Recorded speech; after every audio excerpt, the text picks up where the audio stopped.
salah sasaran. Makanya saya perusahaan nggak. Terus setelah dilakukan penelitian baru bisa diganti. Itu. Oke, jadi apaan differentiated marketing approach? Itu dia nggak punya segmentasi pasar, jadi melayani semua pelanggan. Jadi bauran pemasarannya satu untuk semua pangsa pasar.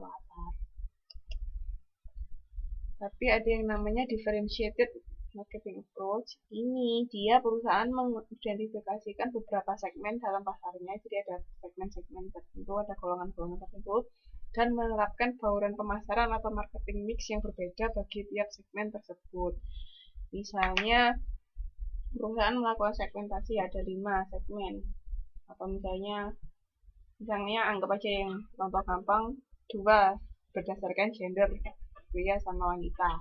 Nah, untuk yang segmen pria, cara bauran pemasaran itu nggak hanya promosi aja, tapi kan ada produk, harga, terus habis itu distribusi, terus orangnya seperti apa, physical evidence-nya seperti apa.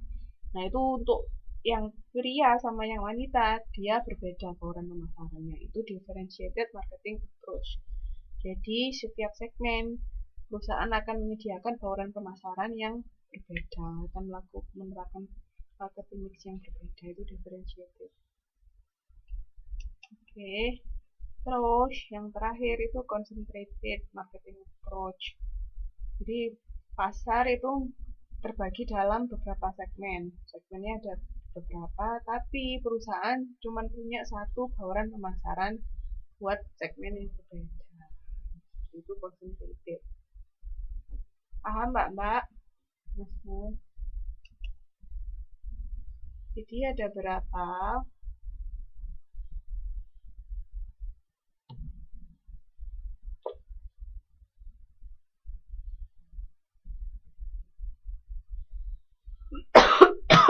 Ada yang mau ditanyakan, Mbak?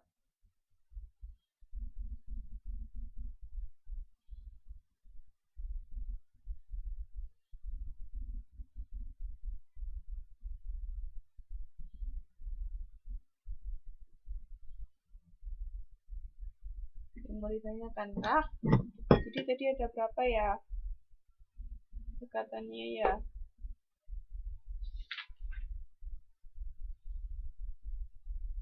Strateginya ada berapa?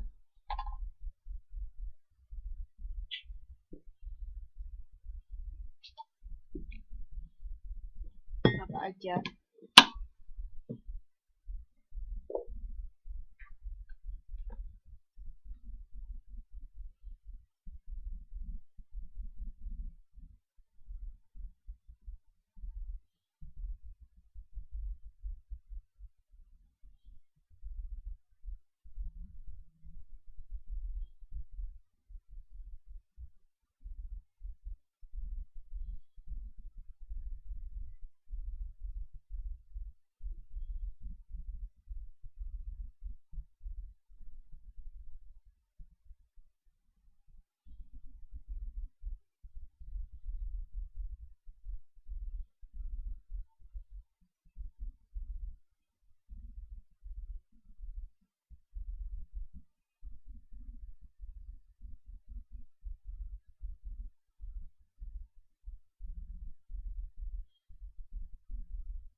Differentiated sama concentrated harus tahu dua-duanya ya, bahasa Indonesia maupun bahasa Inggrisnya.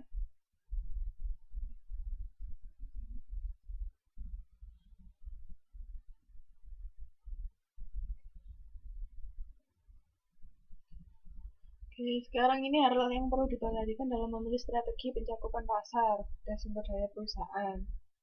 Kalau misalnya sumber dayanya kuat, bisa pilih undifferentiated sama differentiated. Tapi kalau variabilitasnya rendah, maksudnya cuman produksinya cuma punya satu, mendingan pakai undifferentiated. Terus tahapan produk dalam daur hidup, kalau misalnya produk baru mending pakai differentiated sama concentrated. Ini gantung kita mau pilih strategi yang mana. Kalau masyarakatnya homogen ya, satu kelompok ya pakai undifferentiated aja. Terus kalau strategi pesaing itu kita cari yang pesaing nggak pakai, misalnya pesaing pakai undifferentiated, kita pakai yang differentiated.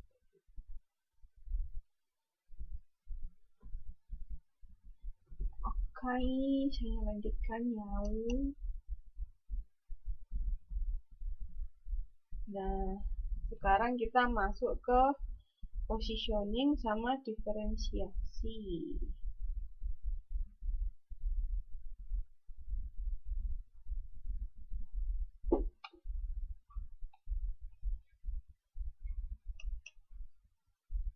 Positioning itu apa toh? Positioning itu perancangan dan penawaran citra perusahaan agar target pasar mengetahui dan menganggap penting posisi perusahaan di antara pesaing. Ada yang bisa kasih contoh nggak? Positioning itu kayak gimana?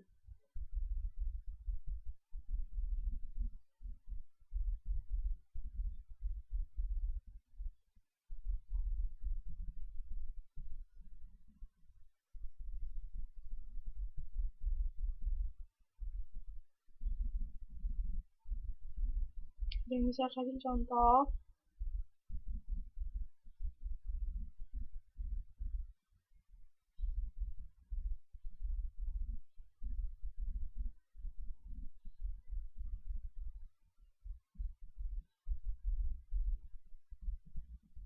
Apa contohnya?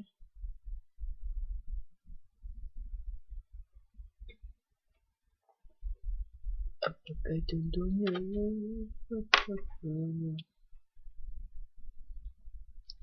Contoh dari positioning adalah seperti apa?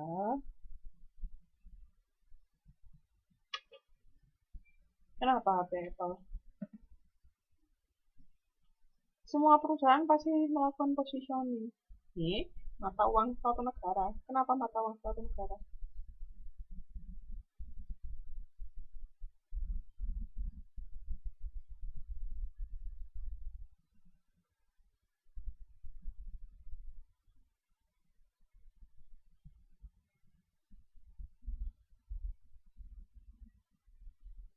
Kualitas produk, misalkan HP iPhone apa dan Samsung, apa yang ditawarkan fiturnya. Not really, kurang tepat. Ada lagi yang bisa kasih pendapat?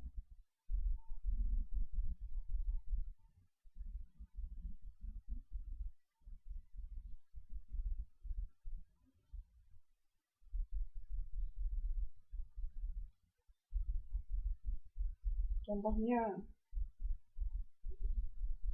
merek, oke, nama merek bisa, logo itu bisa. Kalau kita lihat gambar apel groa, apa yang ada di pikirannya mbak-mbak sama mas-mas? Kita lihat apel putih, groa separuh. Kok groa sih? Bahasa Indonesia groa itu apa ya? Apa ya bahasa Indonesia groa itu? Groa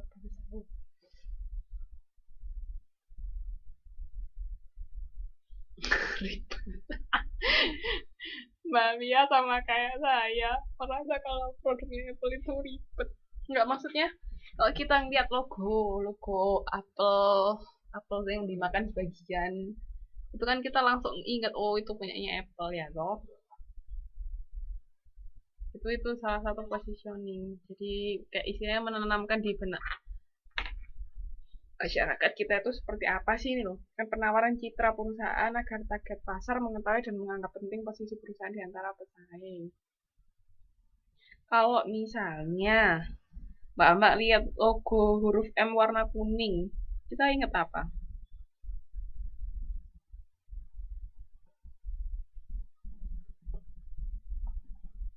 M warna kuning.